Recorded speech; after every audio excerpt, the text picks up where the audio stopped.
76 कोटी रुपये एवढी आर्थिक तरतूद आपल्याला राज्य सरकारच्या वतीने मिळाली होती। त्यायोगे जवळपास 2 लाख हेक्टर इतकी सिंचन क्षमता आणि 17 टीएमसी पाणी साठा निर्माण करण्याकरता आपण 30 सिंचन प्रकल्प जवळपास पूर्णत्वाला आणलेले आहेत आणि त्याचं काम आपण करतो। 24-25 या आर्थिक वर्षाकरता आता 15,932 कोटी रुपये एवढी अर्थसंकल्पीय तरतूद आपण केलेली आहे आणि त्याजोगे 2.34 लाख हेक्टर इतकी सिंचन क्षमता आणि 25 टीएमसी पाणी साठा निर्माण करण्याकरता 39 प्रकल्प हे यावर्षी पूर्ण करण्याचं आपलं नियोजन या ठिकाणी आहे। एक गोष्ट मला विशेषत्वाने नमूद केली पाहिजे की मध्यंतरीच्या काळामध्ये विशेषतः सुधारित प्रशासकीय मान्यता न मिळाल्यामुळे प्रकल्प थांबलेले होते। आता आपण जवळपास 1 वर्ष 7 महिन्यामध्ये आपल्या मंत्रिमंडळाने 121 प्रकल्पांना सुधारित प्रशासकीय मान्यता दिलेली आहे, ज्याची किंमत जवळपास 99,000 कोटी रुपये आहे आणि त्यातनं 15,10,000 हेक्टर एवढी सिंचन क्षमता तयार होणार आहे। त्यामुळे मला हा विश्वास आहे की निश्चितपणे सिंचन विभागामध्ये आपण जे काही प्रयत्न करतो आहोत त्यातनं आपल्या शेतकऱ्याला आणि विशेषतः विदर्भ मराठवाड्याला त्याचा लाभ येत्या काळामध्ये निश्चितपणे मिळेल। नाही, पेंटच्या संदर्भात तिथे लोक उपोषणाला बसलेले आहेत। हा, तुम्ही कुठली म्हणता?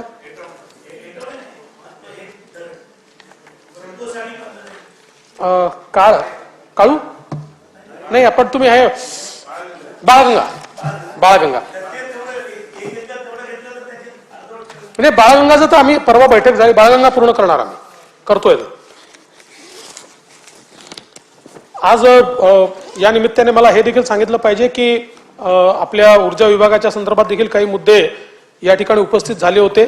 आपण आता एक नवीन योजना आणली आहे, ज्या योजनेकरता आपल्याला एशियन डेव्हलपमेंट बँकेने मदत केलेली आहे आणि मागेल त्याला सौर पंप अशा प्रकारची योजना आपण साधारणपणे वर्षाला 50,000, 78,000, 80,000 सौर पंप देत होतो।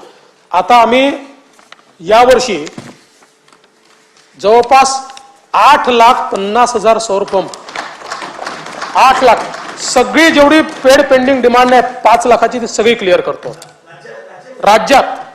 हा रेकॉर्ड आहे।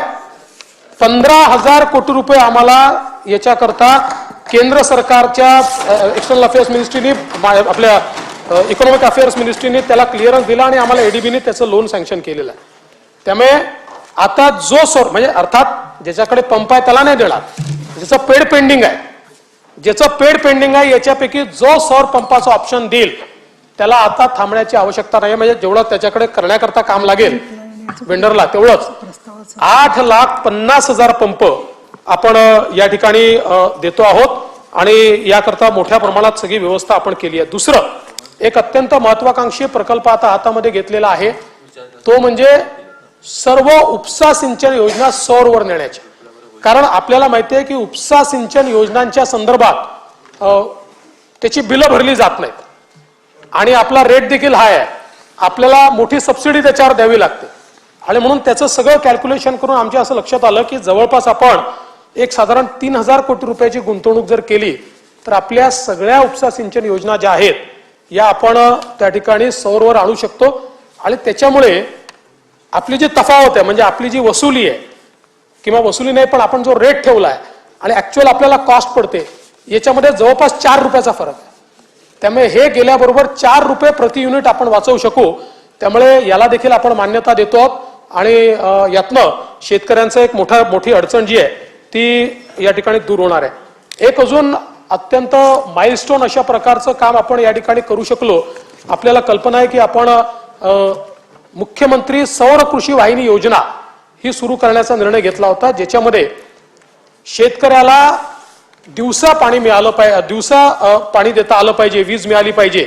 याकरता आपण जे फीडर आहे म्हणजे आता समजा ज्याला सौर पंप मिळाला तो सौर पंपाने दिवसा पाणी देईल, पण ज्याच्याकडे सौर पंप नाही त्याला आज आपण कधी 8 तास कधी 12 तास त्याच्यावर कधी देत नाही आणि ती अर्धे दिवस सकाळी देतो अर्धे दिवस संध्याकाळी देतो, त्यामुळे रात्री देतो। शेतकऱ्यांची मागणी होती आणि म्हणून आपण 2017 साली पहिला प्रयोग राळेगण सिद्धीला केला होता की ज्याच्यामध्ये जे फीडर आहे ज्याच्यावरून त्याला वीज येते त्या फीडरलाच सोलर मध्ये कन्वर्ट करायचं, तिथे इंजेक्शन द्यायचं, सोलरचं इंजेक्ट करायचं तर ते आपला त्या काळामध्ये 1000 मेगावॅट आपण करू शकलो होतो, अतिशय यशस्वी झाला होता. म्हणून आपण घोषणा केली होती की आम्ही सगळे फिडर हे सोलरवर नेणार. त्याकरता आपण जागा सरकारी आयडेंटिफाय केल्या. जिथे सरकारी जागा नाही तिथे आपण 50,000 रुपये एकरी किरायाने ते जागा घेतल्या आणि आपण त्या संदर्भात टेंडर्स काढले. मला सांगताना आनंद वाटतो, हा एक रेकॉर्ड आहे देशातला. 8,000 मेगावॅटचे टेंडर आपले पूर्ण झाले आणि देशातल्या नामांकित कंपन्या म्हणजे आता आपल्या जवळ जेवढ्या जमिनी होत्या आणि जेवढे फिडर होते, आता काही सेकंड टप्पा आहे कारण आपल्याला अजून काही लागतील, पण जवळपास मेजर महाराष्ट्र हा आपला सगळा कव्हर झालाय. आणि ज्या देशातल्या विजेच्या क्षेत्रातल्या नामांकित कंपन्या आहेत अशा सगळ्या कंपन्यांनी इथे टेंडर भरलेले आहेत. आम्ही त्यांना MERC कडे आता पिटिशन आमची दाखल झाली आहे. MERCने मान्यता दिल्याबरोबर आचारसंहितेच्या आधीच आम्ही त्यांना याचं LOI देणार आहोत आणि LOI मिळाल्यापासनं 18 महिन्यामध्ये त्यांना ते काम पूर्ण करावं लागतं. 18 महिन्यात पूर्ण केलं तर त्यांना 30% सबसिडी मिळते. त्याच्यामुळे 18 महिन्यामध्ये 8,000 मेगावॅटचं डिस्ट्रीब्युटेड सोलर अशा प्रकारची व्यवस्था आपण तयार करणार आहोत आणि आपल्या शेतकऱ्याला त्यानंतर दिवसा 12 तास वीज ही नियमित त्या ठिकाणी मिळेल.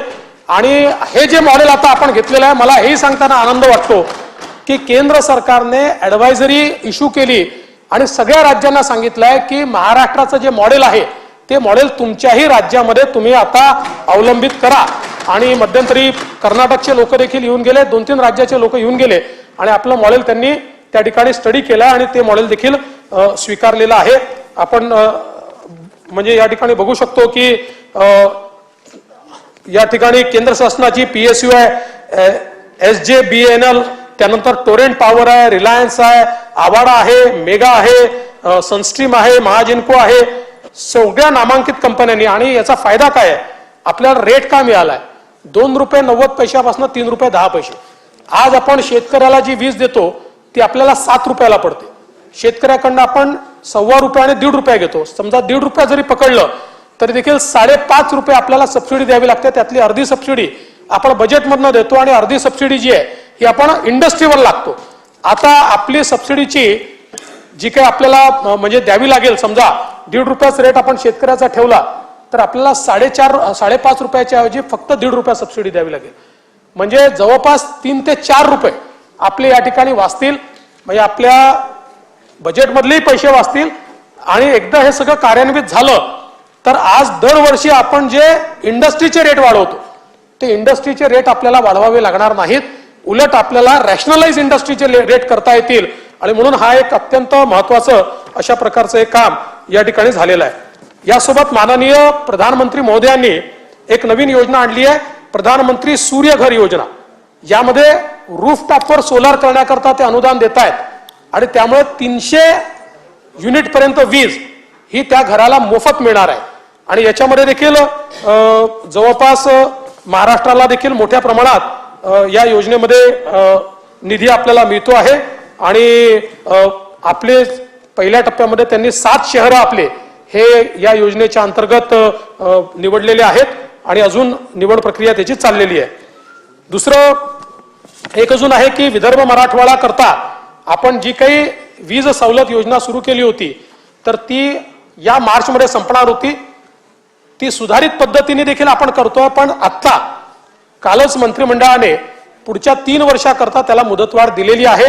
त्यामुळे आता ती योजना 2024 ची 2027 पर्यंत त्याला मुदतवाढ आहे. आणि आता एक समिती अजून तयार केलेली आहे जी माझ्याच अध्यक्षतेखाली आहे. याच्यामध्ये काही त्रुटी आहे. आम्ही विदर्भ मराठवाड्याच्या उद्योजकांशी चर्चा केल्यानंतर त्यांचे काही अडचणी आहेत, त्या अडचणी दूर करण्याकरता एक समिती तयार केली आहे. त्या समितीचा रिपोर्ट आल्यानंतर या योजनेमध्ये सुधारणा करून मग 3 वर्षाकरता नाही 5 वर्षाकरता ही योजना वंजारी साहेब लागू करण्यात येईल. त्यामुळे 5 वर्षाकरता पुढच्या हे जे काही उद्योग आहेत त्या उद्योगांना मोठ्या प्रमाणात मदत जी आहे ती देण्याचा प्रयत्न आपण करणार आहोत. आपण एक अजून ग्रामीण भागात विद्युत पुरवठा सुरळीत ठेवण्याकरता रोहित्र दुरुस्तीसाठी पुढील 3 वर्षाकरता एक नवीन योजना केली. म्हणजे आपण नेहमी आपण बघतो की सगळीकडे रोहित्राचं एक ओरड असते की बंद पडला, नवीन